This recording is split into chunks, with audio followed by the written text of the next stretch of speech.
지금까지 우리는 몇 주간에 걸쳐서 인간 관계에서 가져야 하는 그리스도인의 자세와 의무에 대해서 그러한 말씀을 우리가 들었습니다. 오늘 아침에 읽을 하나님의 말씀인 베드로전서 3장 13절로부터 18절에서 사도 베드로는 다시 성도가 겪는 고난으로 그 화제를 지금 다시 바꾸고 있습니다.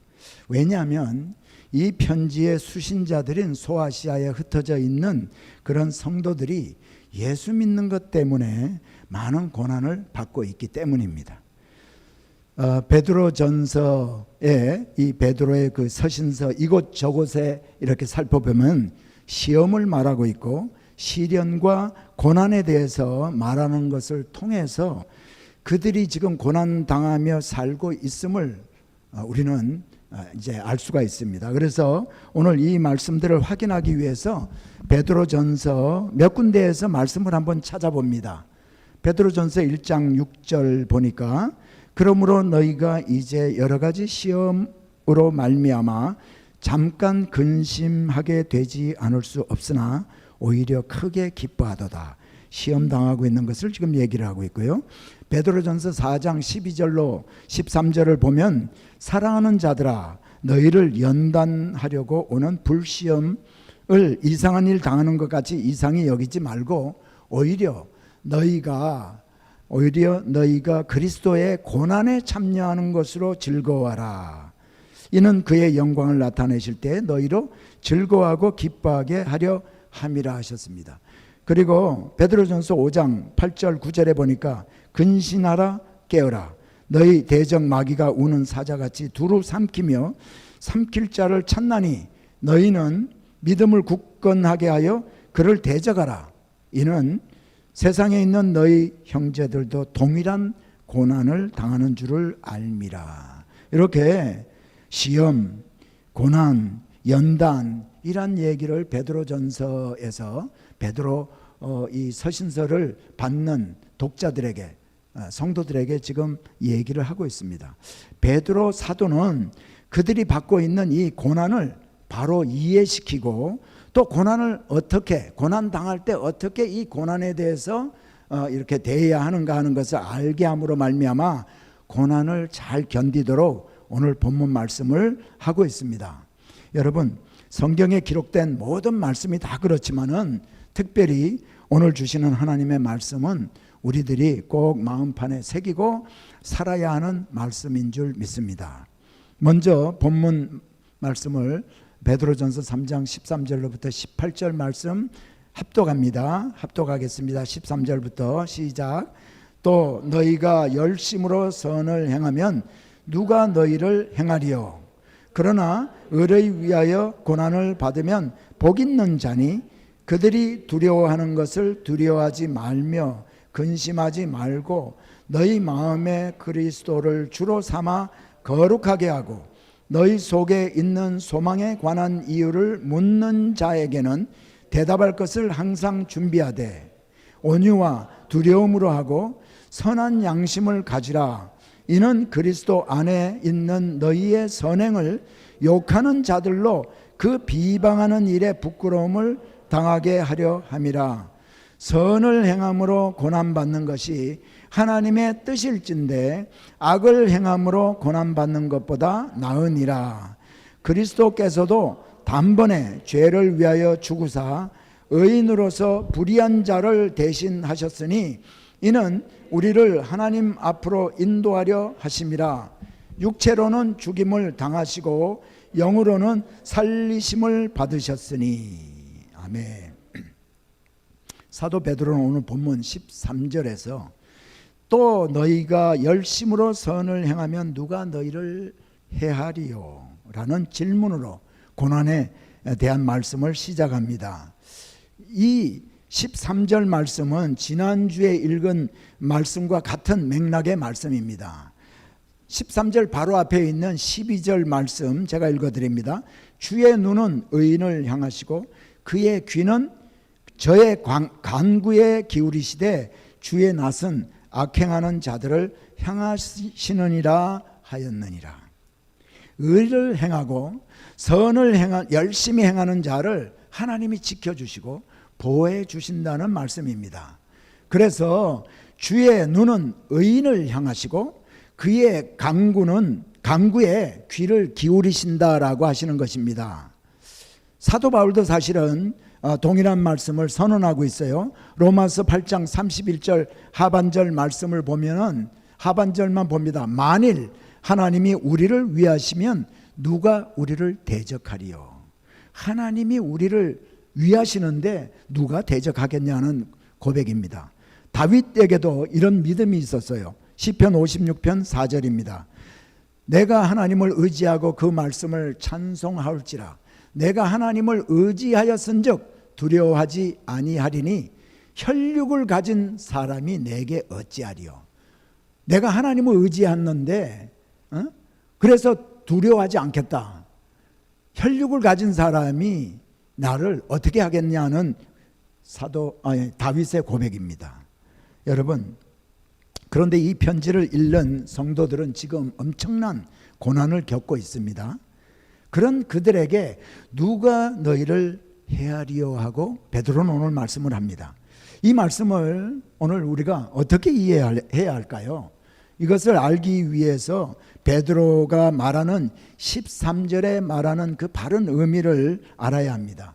베드로가 13절에서 고난을 당하지 않을 것이라고 말한 것이 아닙니다. 고난을 겪지 않는다라고 말한 것이 아니고 아무도 해를 끼치지 못한다고 했습니다. Who is going to harm you? 여러분, 하나님의 말씀으로 살고자 하는 사람에게 고난은 있을 수 있지만 해는 당하지 않는다는 겁니다. 해를 어느 누구도 끼치지 못한다는 말입니다. 왜 그럴까요? 하나님의 눈이 우리를 지키시고 하나님이 우리의 간구를 들으시기 때문이라는 거죠. 하나님이 해를 끼치지 못하도록 하나님께서 붙들어 주시고 지켜주신다는 그 이유 때문입니다. 13절 말씀에도 14절 말씀에도 그러나 의를 위하여 고난을 받으면 복 있는 자니, 성도도 고난 당할 수 있다는 것입니다. 이 14절 말씀은 13절에서 해를 받지 않는다는 말과 서로 상반되는 말씀을 하고 있는 것처럼 보입니다. 그러나 그렇지 않습니다. 지금 베드로는 상반된 말씀을 하고 있는 것이 아니라 그 NIV 성경이나 NASB 영어 성경 모두 이 그러나 하는 이것을 but even if로 번역하고 있습니다. 그래서 but even if you should suffer for what is right, you are blessed. 그러니까 의를 위해 고난을 받아야 한다면 또는 의를 위해서 고난을 받게 된다면 당신은 축복받은 사람이라는 것입니다. 축복받은 것이라는 것입니다. 베드로전서 3장 14절에 보니까 그러나 의를 위하여 고난을 받으면 복 있는 자니 그들이 두려워하는 것을 두려워하지 말며 근심하지 말고, 여기에서요 그들이 두려워하는 것을 두려워하지 말며 근심하지 말고, 마치 이 말은 믿지 않는 사람들이 두려워하는 그것을 두려워하지 말라 하는 말로 우리에게 들려집니다. 우리가 그렇게 이해하기가 쉽습니다. 그러나 실제 베드로는 그런 말을 지금 하고 있는 것이 아닙니다. 영어 성경 NASB가 잘 설명을 해주고 있는데 이렇게 NASB는 번역을 해주고 있어요. Do not fear their intimidation.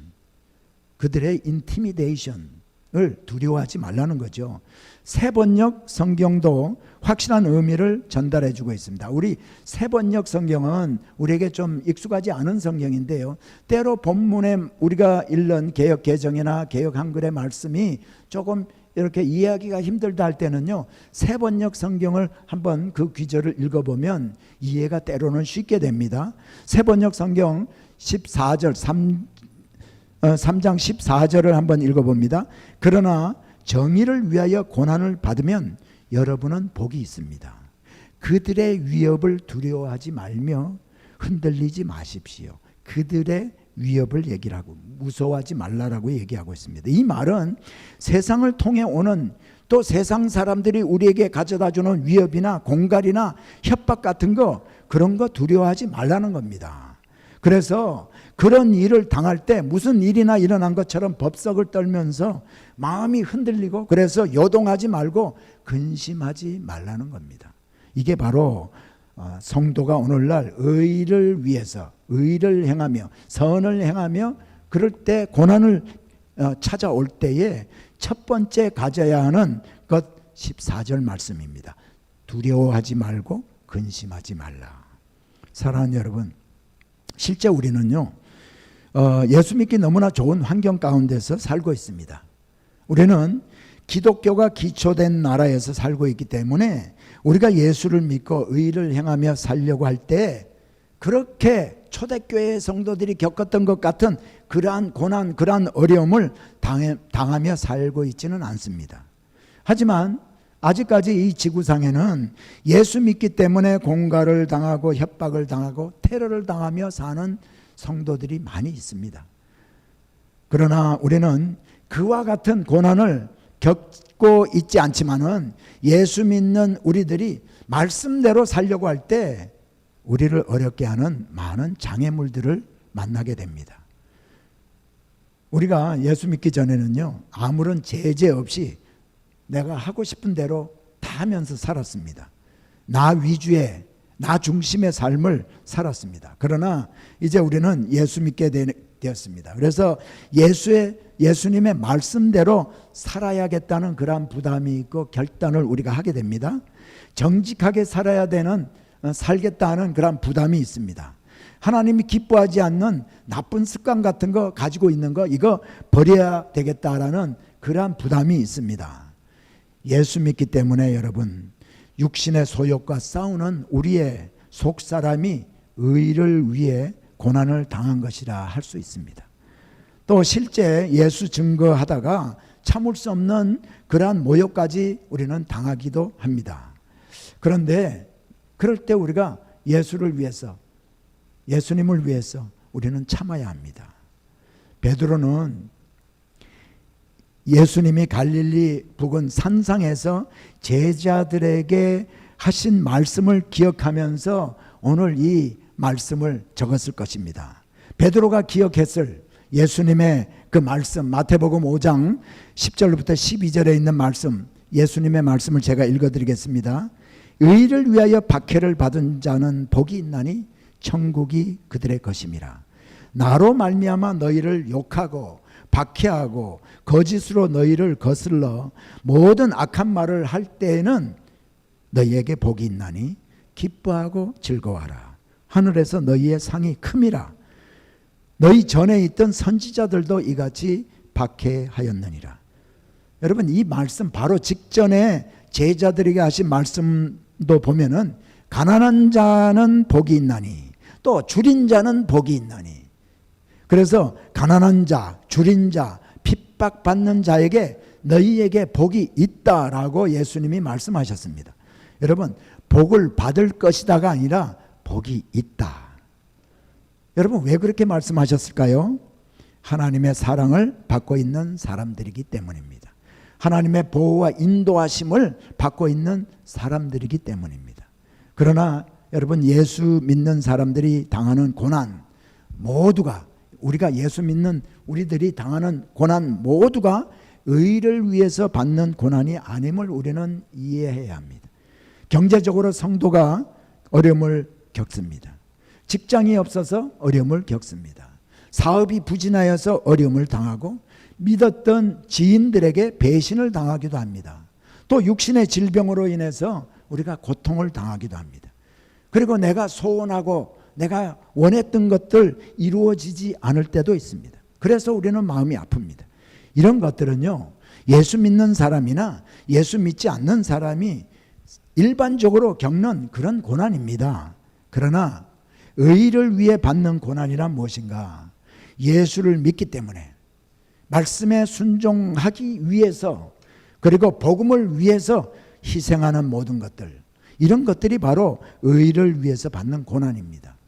예를 든다면은 예수 믿는 사람이기 때문에 불의와 타협하지 않습니다. 또 예수 믿는 사람이기 때문에 내가 경제적으로 어려움에도 불구하고 정직하게 세금을 냅니다. 그러면서 가난한 삶을 살아냅니다. 또 경제적으로 어려우면서도 말씀에 순종해서 하나님 앞에 나올 때 10의 1을 거룩하게 구별해서 하나님 앞에 11조를 하나님 앞에 드립니다. 그리고 주일을 거룩하게 지키기 위해서 하나님께서 원하시는 그러한 주일을 거룩하게 지키기 위해서 주일날 사업장 문을 닫고 주님 앞에 나와서 예배를 드립니다.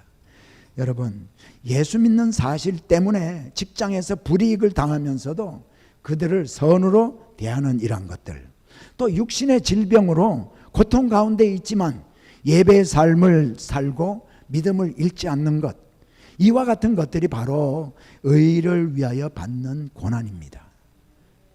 여러분, 우리가 믿음으로 시작한 일도 이런 말씀을, 오늘 베드로 사도가 저들에게 주시는 말씀, 또 그리고 우리가 받아야 하는 이 말씀을 붙들지 않으면 우리는 세상과 타협하게 됩니다. 마귀가 주는 두려움으로 마음에 요동이 일어나고요. 그래서 결국은 실족하게 됩니다. 여러분, 믿음으로 시작하신 일들이 여러분 가운데 있을 것입니다. 그런데 그 일을 그대로 지켜내려고 할 때 악한 원수 사탄 마귀 악한 영들의 방해도 있게 됩니다. 의를 위하여 고난을 받으면 복 있는 자니 그들이 두려워하는 것을 두려워하지 말며 근심하지 말고, 여러분 이 말씀을 붙드시고 승리하시기를 예수 이름으로 축복합니다.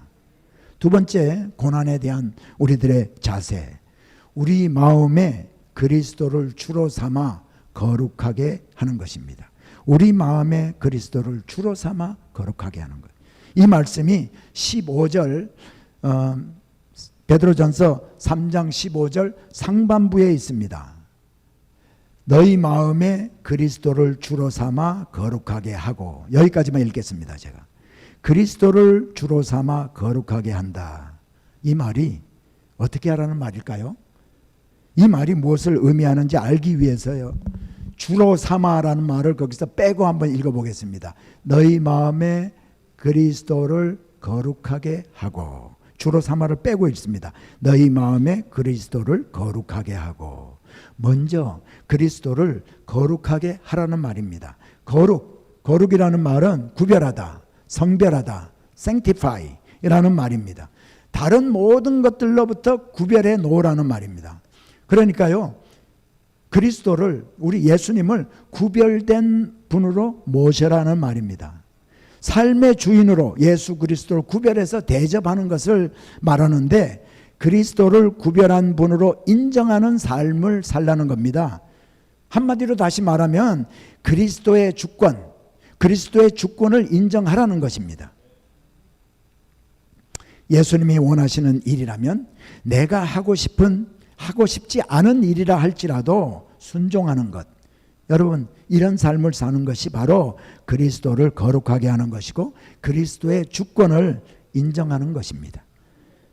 그러니까 우선순위의 문제이고 또 말씀에 대한 순종의 문제입니다.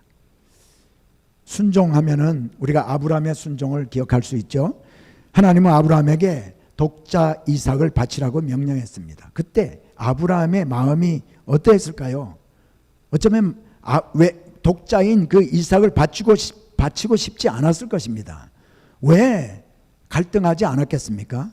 100세 얻은 아들이니까요. 얼마나 사랑스러웠겠습니까? 그러나 아브라함은 하나님이 바치라고 명령하시니까 그 말씀에 순종합니다. 그래서 독자 이삭을 모리아 산으로 데려가서 장작을 펴놓고 그 위에 아들을 결박하고 하나님께 희생 제물로 드리게 됩니다.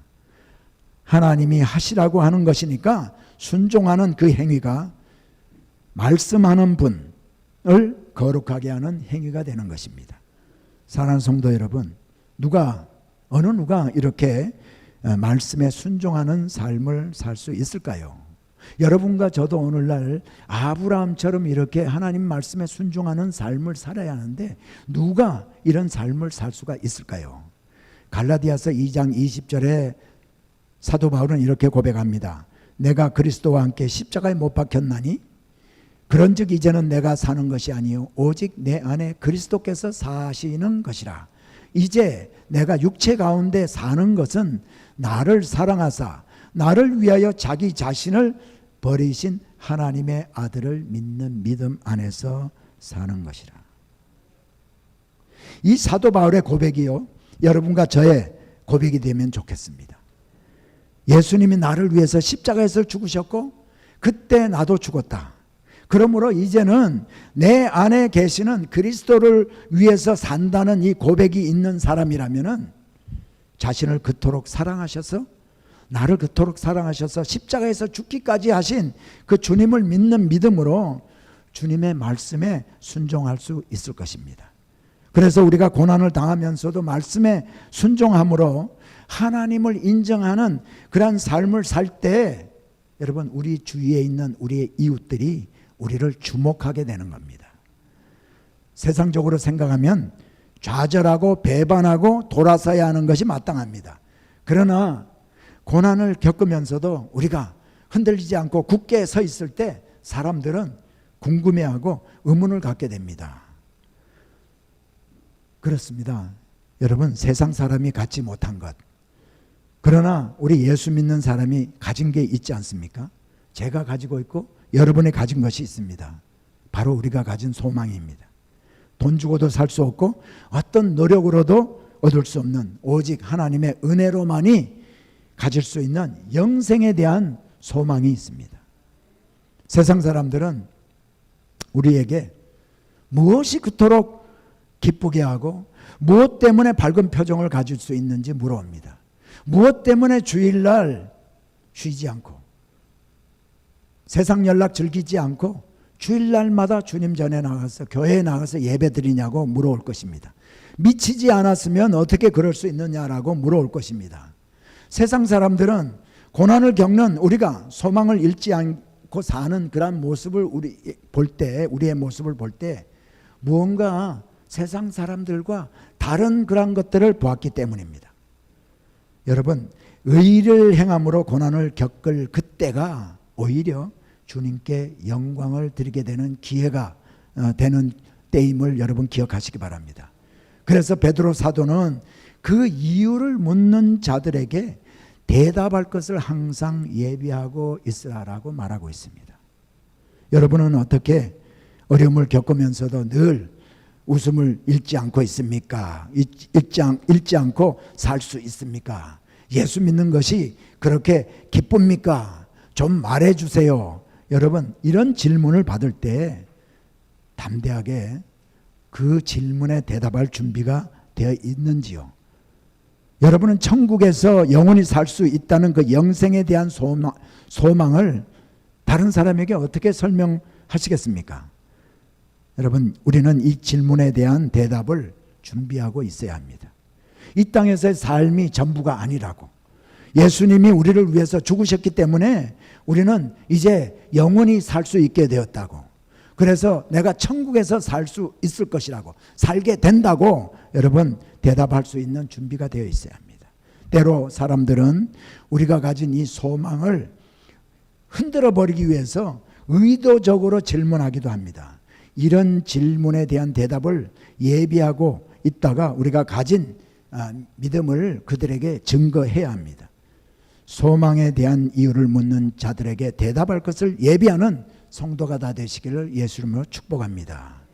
그런데 준비된 이 복음을 전할 때 온유와 두려움으로 하라고 오늘 본문 15절이 말씀하고 있습니다. 베드로전서 3장 15절입니다. 너희 마음에 그리스도를 주로 삼아 거룩하게 하고 너희 속에 있는 소망에 관한 이유를 묻는 자에게는 대답할 것을 항상 준비하되 온유와 두려움으로 하고. 여러분, 복음은 하나님의 능력이라고 했습니다. 로마서 1장 16절 전반부에 보면 내가 복음을 부끄러워하지 아니하노니 이 복음은 모든 믿는 자에게 구원을 주시는 하나님의 능력이 됨이라. 복음 전파를 위해서 일생을 바친 사도 바울의 고백입니다. 그렇습니다. 복음은 죽음으로 가고 있는 자들을 생명으로 인도하는 하나님의 능력입니다. 죽을 자가 생명을 얻고 좌절한 자가 소망을 갖게 하는 것이 바로 복음입니다. 그래서 우리가 복음을 전하면 하나님의 능력이 형제들을 구하고 부모님을 구하고 사랑하는 자들이 구원받습니다. 그런데 복음을 전하는 자는 온유와 두려움으로 하라라고 했습니다. 어떤 사람은 복음에 대한 열정도 있어요. 그래서 예수님을 사랑하는 뜨거운 마음도 있습니다. 그래서 사람을 만나기만 하면 복음을 전합니다. 그런데 열매가 맺히지 않습니다. 사람들이 주님 앞으로 돌아오지 않습니다. 왜 그럴까? 잘못된 태도 때문입니다. 그 사람의 삶이 복음에서 벗어나 있기 때문입니다. 그 사람의 삶이 복음을 뒷받침하고 있지 못하기 때문이죠. 바울은 영적인 아들 디모데에게 디모데후서 2장 24절로 25절에서 이렇게 말씀합니다. 주의 종은 마땅히 다투지 아니하고 모든 사람에 대하여 온유하며 가르치기를 잘하며 참으며 거역하는 자를 온유함으로 훈계할지니 혹 하나님이 그들에게 회개함을 주사 진리를 알게 하실까 하며. 또 26절 제가 말씀 읽어드립니다. 그들로 깨어 마귀의 올무에서 벗어나 하나님께 사로잡힌 바 되어 그 뜻을 따르게 하실까 함이라. 여기도 보니까 바울이 영적인 아들 디모데에게 온유함으로 훈계하라, 온유하며 가르치기를 잘하며. 그 이유는 그렇게 해야 하나님의 그 마귀에게 사로잡힌 자들이 마귀의 올무에서 벗어나 하나님께 돌아오게 된다. 그래서 하나님의 그 우리를 향한 그 뜻을 따르게 된다라고 얘기하는 겁니다. 여러분, 복음은 진리입니다. 복음에는 하나님의 능력이 따릅니다. 그러나 복음이 선포되지 못하게 하는 마귀의 역사도 함께 있음을 우리는 기억해야 합니다. 마귀의 개입은 복음을 전하다가 다투게도 하고 미워하는 마음이 들게도 합니다. 마귀의 올무에서 벗어나지 못하도록 방해를 하는 것이 바로 마귀의 계책입니다. 고린도전서 1장 18절은 십자가의 도가 멸망하는 자들에게는 미련한 것이요 구원을 받는 우리에게는 하나님의 능력이라. 십자가의 도가 멸망하는 자들에게는 미련한 사람들이나 믿는 것처럼 여겨지기 때문에 복음을 거부하는 사람들이 있게 된다는 말입니다.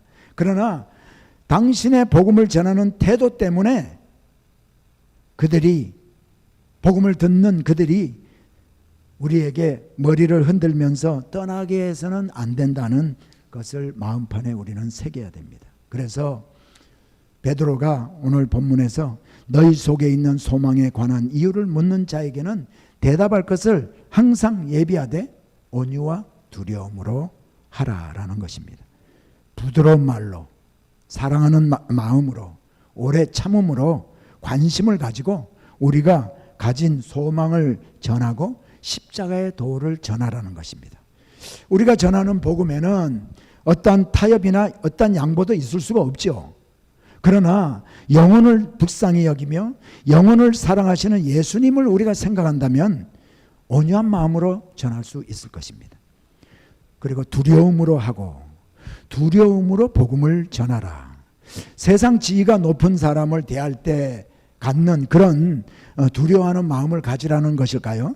아니면은 복음을 받아들이지 않으면 내가 복음을 전하는 저 사람, 내가 전하는 복음을 듣는 저 사람이 복음을 받아들이지 않으면 어떻게 할까 하는 두려운 마음을 가지고 전하라는 말일까요? 두 가지 다 틀린 해석입니다. 그 영혼에게 복음이 전해지기를 바라고 그 영혼이 구원받기를 바라는 하나님의, 우리 주님의 심정을 생각하면서 복음을 전하라는 것입니다. 하나님을 경외하는 마음을 가지고 복음을 전한다면 전도받는 영혼을 함부로 대하지 못할 것입니다. 여러분, 이런 자세가 온유하고 두려움으로 하는 자세입니다. 이런 자세는 우리의 일상의 삶 속에서 나타나는 품성이라야 합니다. 그리스도인들이 의식적으로 복음을 전할 때만 내가 이 복음을 효과적으로 전해야지 하는 마음으로 하는 태도가 아니라 하나님 임재 앞에서 내가 살고 있음을 늘 생각하는 사람이 가지게 되는 성품, 온유와 두려움. 여러분, 이러한 성품, 아무쪼록 여러분 예수님 닮은 성품으로 영혼을 불쌍히 여기는 마음 가지고 복음을 전하는 우리 소명교회 성도님 다 되시기를 예수님으로 축복합니다. 세 번째로 선한 양심을 가지는 겁니다. 선한 양심.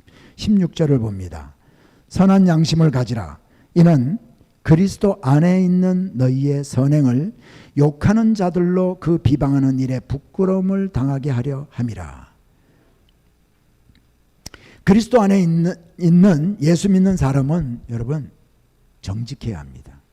우리가 정직하기 위해서 그리스도인은 늘 내 자신을 돌아보아야 합니다. 점검해야 합니다. 사람들이 보지 않을 때 행동하는 나는 과연 누구인가 생각해 보아야 합니다. 내 자녀에게 비춰지는 아버지로서의 내 자신, 또 교인들에게 보여지는 목사, 또 장로님, 그리고 권사님, 집사님으로서의 자신, 사람들이 보고 있는 나 자신은 여러분 어쩌면 진실된 나의 모습이 아닐 수도 있습니다. 베일 속에 가려지고 탈을 쓰고 있는 나 자신이 아니라 진정한 나의 모습을 우리가 바라볼 수 있어야 합니다. 양심에 관한 재미있는 이야기가 있어서 좀 소개를 해드리려고 합니다. 어떤 곳에 도둑들이 많이 살고 있었습니다. 그런데 어느 날 도둑 몇 사람이 어떤 회사를 털어가지고 많은 물건을 이제 털어가지고 돌아왔습니다. 도둑들이 집에 와서 물건을 나누는데 배분하다가 보니까 아주 귀한 물건 한 가지가 없어진 것을 알게 되었습니다. 도둑들은 이상하게 생각하면서 서로에게 물었습니다. 한 가지 물건이 어디 갔을까? 아니, 우리 가운데도 양심 없는 놈이 있단 말이야. 이들이 다른 사람들의 물건을 훔치는 것은 아무 거리낌이 없습니다. 양심의 문제가 아니죠, 이들에게는. 그런데 자기들 사이에 도둑질하는 것은 양심에 벗어난 행동이라는 것입니다. 이와 같이 사람들은 자기들 나름대로 윤리 도덕이 있어가지고 그것이 양심의 기준이 되게 됩니다. 그러나 오늘 말씀이 요구하고 있는 우리에게 선한 양심을 가지라는 것은 사람들의 기준이 되는 양심을 말하는 것이 아닙니다. 오직 하나님이 보시기에 옳은 것만이 진정한 선한 양심입니다. 예수님이라면 이런 경우에 어떻게 하셨을까? 하나님이라면 어떻게 하셨을까? 하는 것이 우리들이 가져야 될 선한 양심입니다. 그런데 여러분, 고난을 당하는 자들과 이 선한 양심을 가지는 것이 무슨 관계가 있길래 선한 양심을 가지라고 얘기를 할까요? 왜 이 선한 양심을 고난을 당하는 사람들이 가져야 한다고 요구하느냐 하는 것입니다. 여러분, 우리가 선한 양심으로 살면은 우리를 비방하고 우리를 욕하던 자들이 자신의 그 부끄러운 모습을 알게 되고 그래서 회개하기 때문이라는 겁니다. 그것을 통해서 그 사람들을 얻을 수 있기 때문이라는 겁니다. 법이 있기 때문에, 법을 지키기 위해서, 그리고 사람들이 보고 있기 때문에 사람들의 눈을 의식해서 하는 행동은요, 사람을 그렇게 변화시키지 못합니다. 그것은 위선이라고 할 수 있고 가식이라고 할 수 있죠. 18절에서 베드로는 예수님을 예로 들면서 잘 설명해 주고 있습니다. 그리스도께서도 한 번 죄를 위하여 죽으사 의인으로서 불의한 자를 대신하셨으니 이는 우리를 하나님 앞으로 인도하려 하심이라. 육체로는 죽임을 당하시고 영으로는 살리심을 받으셨으니. 여러분, 예수님은 죄와 거리가 먼 분이십니다. 죄를 짓지도 아니하시고 죄와 함께하지도 않으신 분입니다. 그런데 예수님은 죄인들 중에서도 극형에 처해질 그 죄인들만이 달리는 십자가에 달리셔서 죽으셨습니다. 왜 그렇게 죽으셨어요? 오늘 본문을 보니까 불의한 자를 대신하셨으니 이는 우리를 하나님 앞으로 인도하려 하심이라. 우리 같은 불의한 자를 대신하여 죽으심으로 죄인들을 깨닫게 해서 하나님 앞으로 불의한 자들을 인도하기 위함이었다는 것입니다. 할렐루야. 여러분과 저는 영원한 죽음으로 갈 수밖에 없는 죄인들이었습니다. 그런데 죄 없으신 주님이 죄인처럼 십자가에서 고난을 당하셨습니다. 그 결과로 우리는 이제 천국을 소망하면서 살 수 있게 되었습니다. 이제 천국을 소망하면서 사는 우리에게 주신 사명은 바로 우리에게 악행하고 비방하고 우리에게 고통을 가져다 주는 자들까지도 주님 앞으로 인도하는 것이라는 겁니다. 사랑하는 여러분, 성령으로 인침받은 우리는 영원한 생명을 소유한 하나님의 자녀입니다. 그러나 이 세상을 사는 동안에 우리는 고난으로부터 자유하지 않습니다. 하나님의 자녀가 되었다고 해서 모든 것이 형통하게 된다는 것은 아니라는 말입니다. 특별히 예수를 증거하며 살려고 할 때 우리에게 고난이 따르게 됩니다. 하나님은 오늘 우리에게 이렇게 말씀하십니다. 그렇게 너희들이 살려고 할 때 세상이 주는 두려움을 두려워하지 말고 근심하지 말라. 세상이 주는 두려움을 두려워할 이유가 없다. 요동하지 말고 믿음을 지키라라고 말씀하십니다. 여러분, 이제 두려워하고 요동하기보다 예수 그리스도를 더욱 순종하고 모든 우선권을 주님께 드리면서 삽시다. 우리가 그렇게 살 때 사람들이 우리가 가진 소망에 관심을 갖게 되고 우리가 그들을 결국 그리스도로 인도하게 될 것입니다. 우리가 선한 양심을 가지고 하나님의 성품을 닮아갈 때 우리를 비방하고 우리를 악행한다고 욕하던 자들까지도 그리스도 앞으로 나아오게 됩니다. 이것이 바로 여러분과 저를 부르신 하나님이 부르신 목적입니다. 하나님의 부르신 이 목적을 부르심을 기억하고 승리하는 성도들이 다 되시기를 예수 이름으로 축원합니다.